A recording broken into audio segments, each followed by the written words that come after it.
Hello, and welcome to the second of three short videos on changes in the APA 7th edition style as it updates from the 6th edition. In this second video, we're going to talk a little bit about the citation stuff, everyone's favorite part to hate. So we're just going to go over some of the big major changes. So one thing that I think is a really helpful change is more clarity about citation frequency, something that has bedeviled students since time immemorial. So as a librarian, I've been asked really commonly the following question: how often do I have to cite a source if I keep using the same source again and again? And this is something that previously there wasn't a really great answer for. We just sort of had to sit down and have a difficult conversation about it.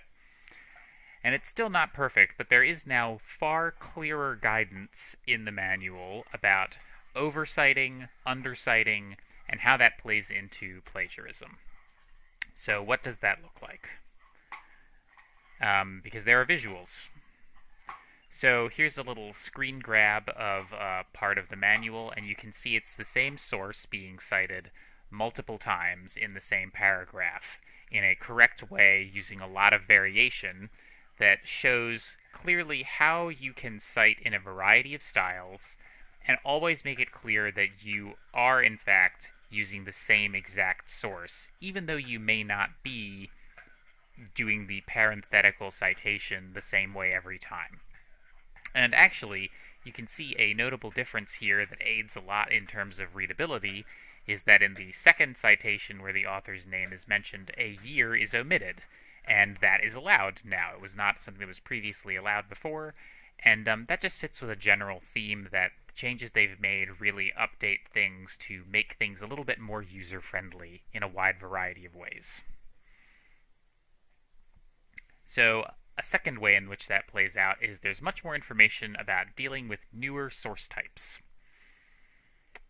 The last time the manual was updated was about 10 years ago, and turns out there have been a lot of developments in the front of electronic sources in that time, right?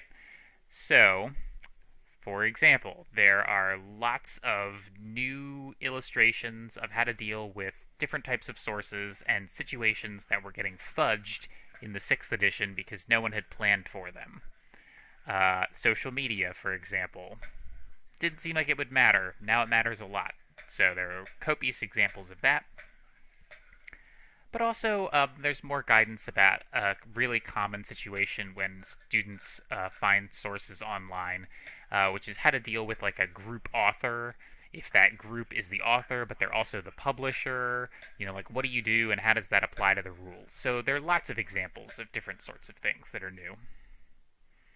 But it's not all about electronic stuff. There is also more things about classroom resources. And what I particularly think is interesting, more information about personal communication, and specifically how it relates to the oral traditions of native peoples. That's totally new, and again reflects current research interests and the progress of our culture. So, here's some more example screen grabs that sort of are showing how detailed the manual is now, talking about dealing with things like YouTube or streaming video services, or podcasts. This is also another great example of something from the first video that the manual is more concerned with people who are not psychologists than it was previously. Neither of these is necessarily going to be part of psychological research at the graduate level, but it might be something that other groups use. And you'll have to excuse my dog.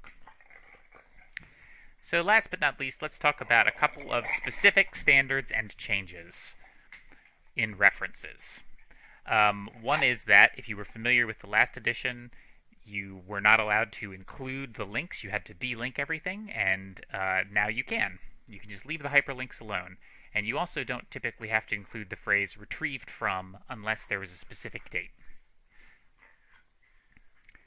Another change is that when the author and the publisher are the same, as I said before, it's now a bit much clearer that you only list them as the author and you just sort of skip the publisher part. And then two other quick changes to talk about. For things like books, you no longer have to include physical publisher locations, which is great because that was something that was really a pain in the butt.